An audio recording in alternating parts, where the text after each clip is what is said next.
Olivia Chen stood at the entrance of Whispering Pines retirement home, clutching her violin case like a lifeline.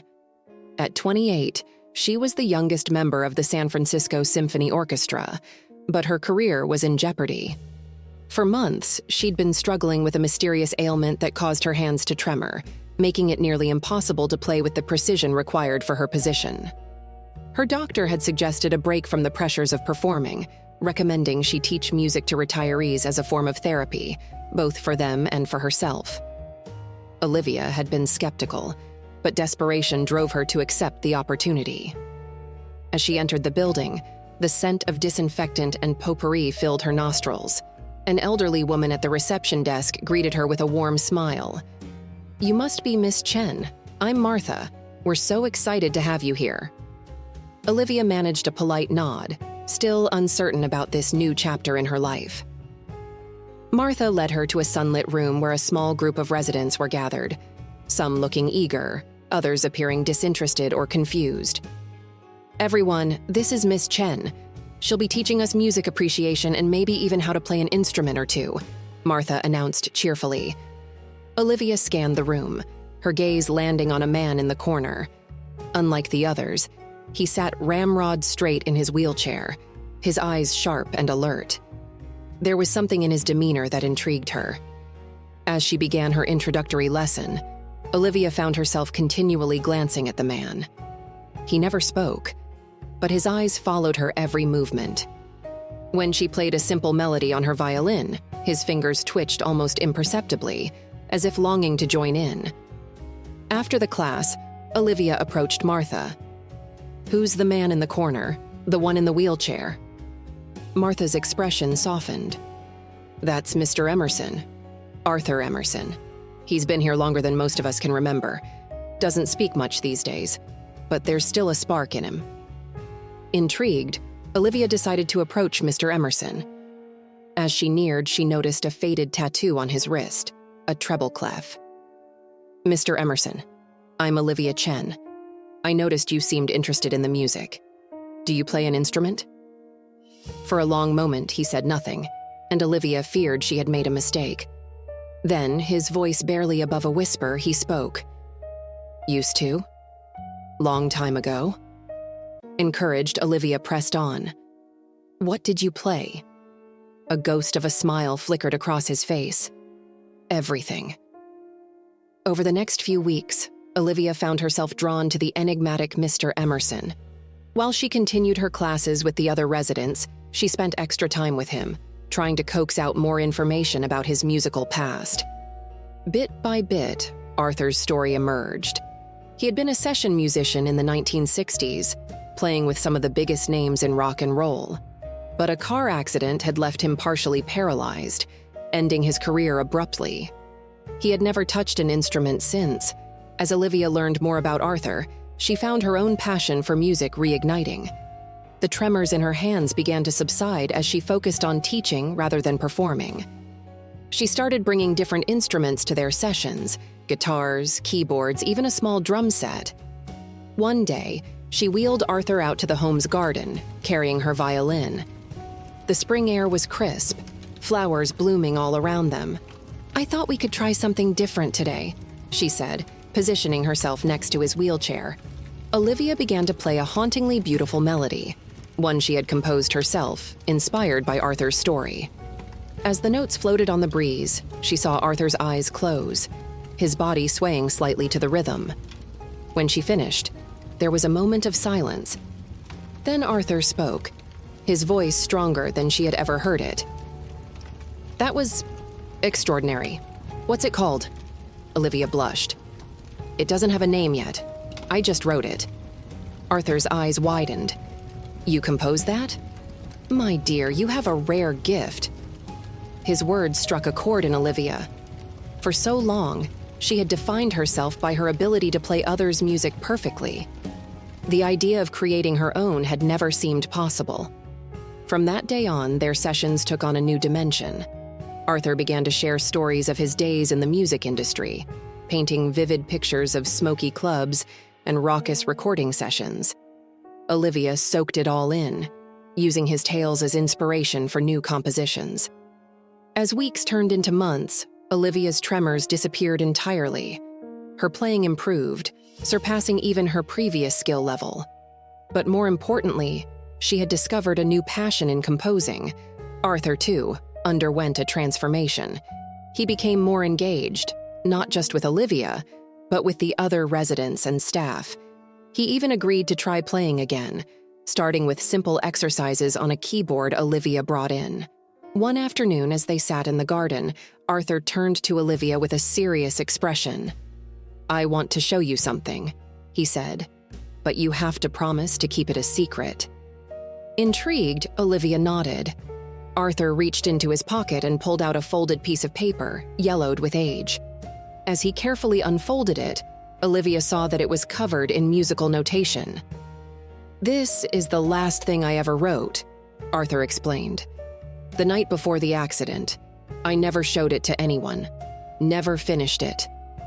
Olivia's hands trembled as she took the paper, but this time it wasn't from her condition.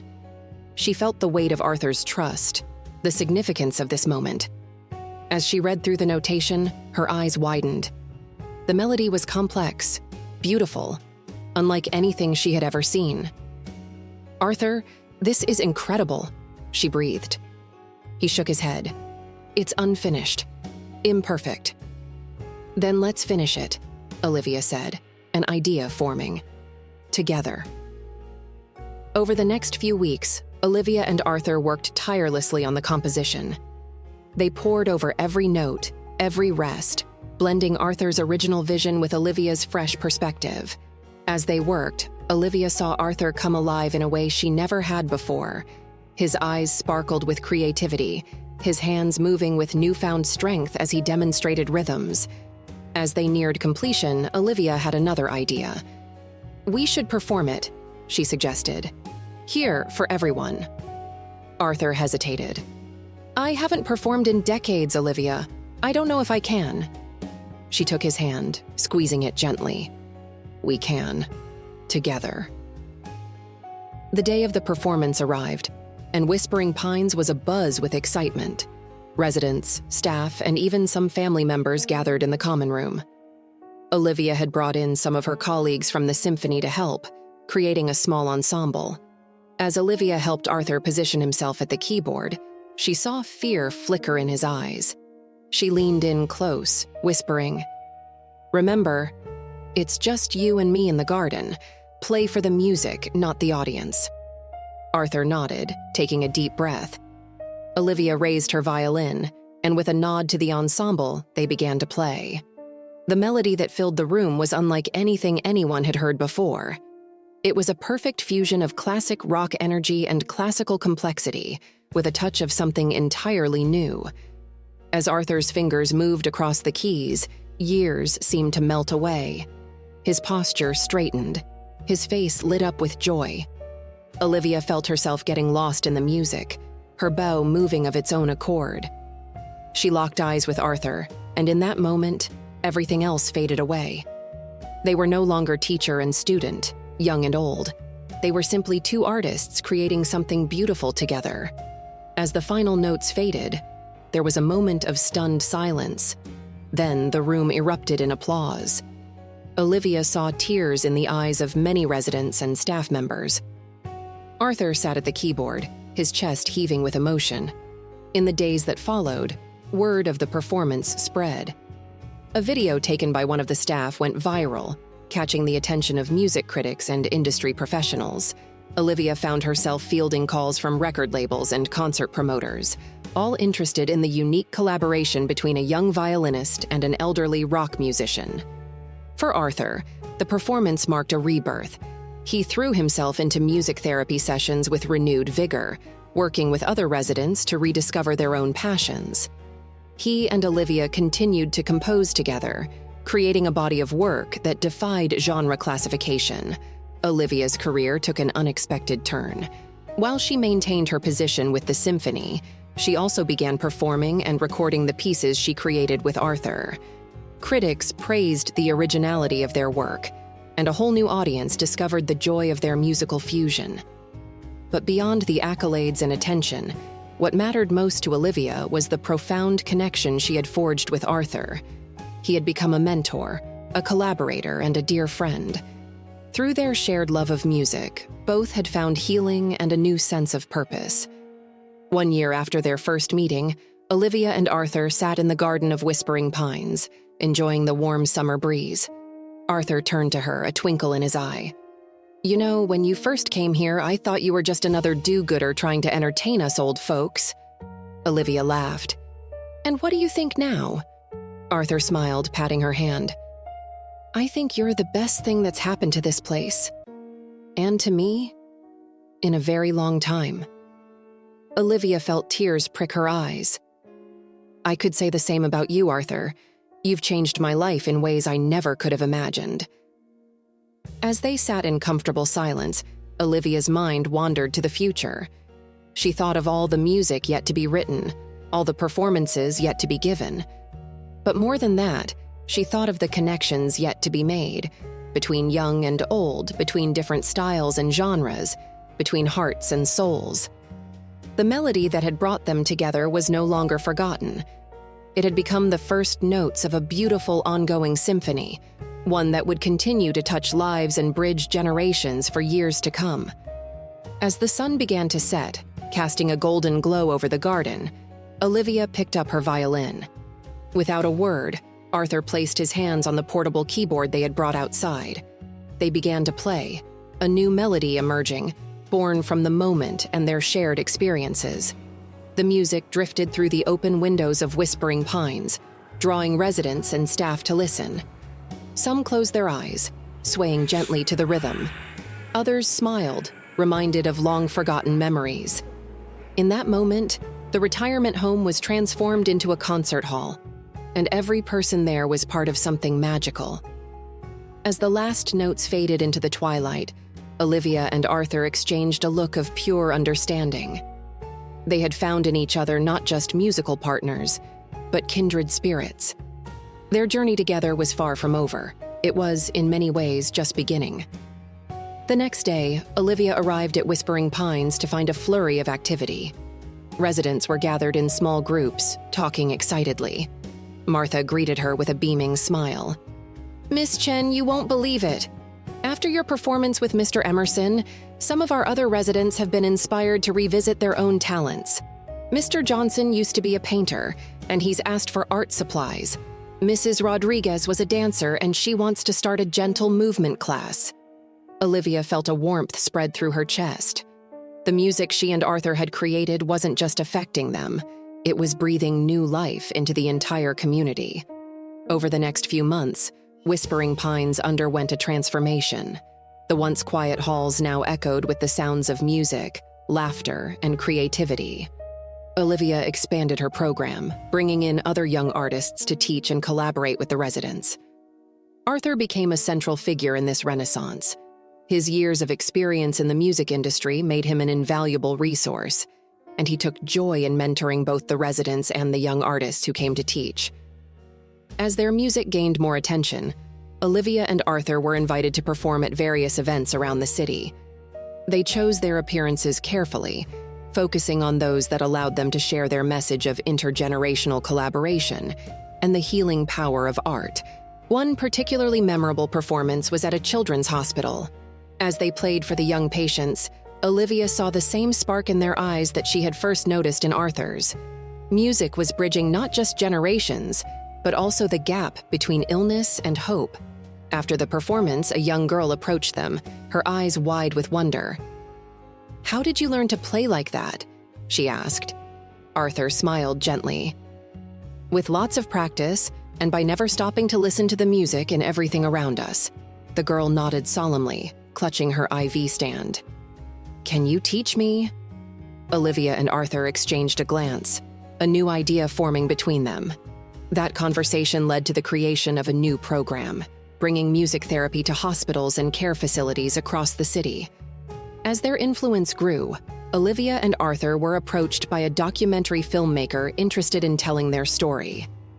At first, Arthur was hesitant, uncomfortable with the idea of being in the spotlight again after so many years. But Olivia convinced him that their story could inspire others to find their own forgotten melodies. The filming process was a journey in itself. It forced both Olivia and Arthur to reflect on their pasts, their unlikely friendship, and the power of music to transform lives. They revisited Arthur's old recording studios, now transformed into sleek, modern spaces. They traveled to Olivia's childhood home, where her parents spoke of her early dedication to the violin. Throughout the filming, their bond deepened. Arthur shared stories he had never told anyone, of loves lost and opportunities missed. Olivia confided her fears about the future, her worry that she might never measure up to her own expectations. The documentary, titled The Forgotten Melody, premiered at a small independent film festival. As Olivia and Arthur watched their story unfold on the big screen, surrounded by friends, family, and supporters, they felt a sense of awe at the journey they had taken together. The film ended with a performance of the piece they had first collaborated on, the one Arthur had started decades ago and Olivia had helped him finish. As the credits rolled, the audience rose in a standing ovation. In the weeks that followed the premiere, Olivia and Arthur were inundated with messages from people around the world who had been touched by their story. Many were inspired to reconnect with estranged family members, to pick up long-abandoned hobbies, or to volunteer their time to seniors in their communities. One day, as they sat in their usual spot in the Whispering Pines garden, Arthur turned to Olivia with a serious expression. "You know, my dear, I won't be around forever." Olivia felt her heart clench.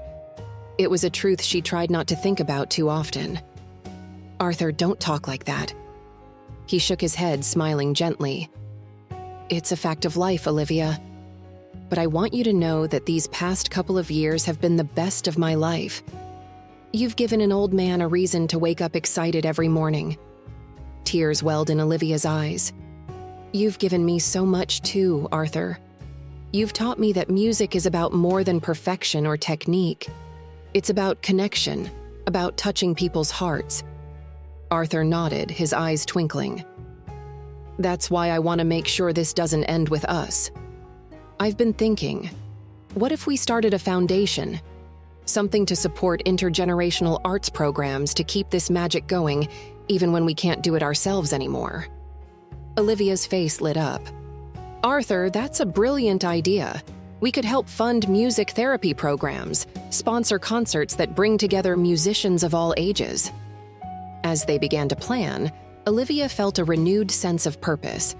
She realized that what she and Arthur had created was bigger than either of them. It was a legacy that could continue to bring joy and healing to people for generations to come.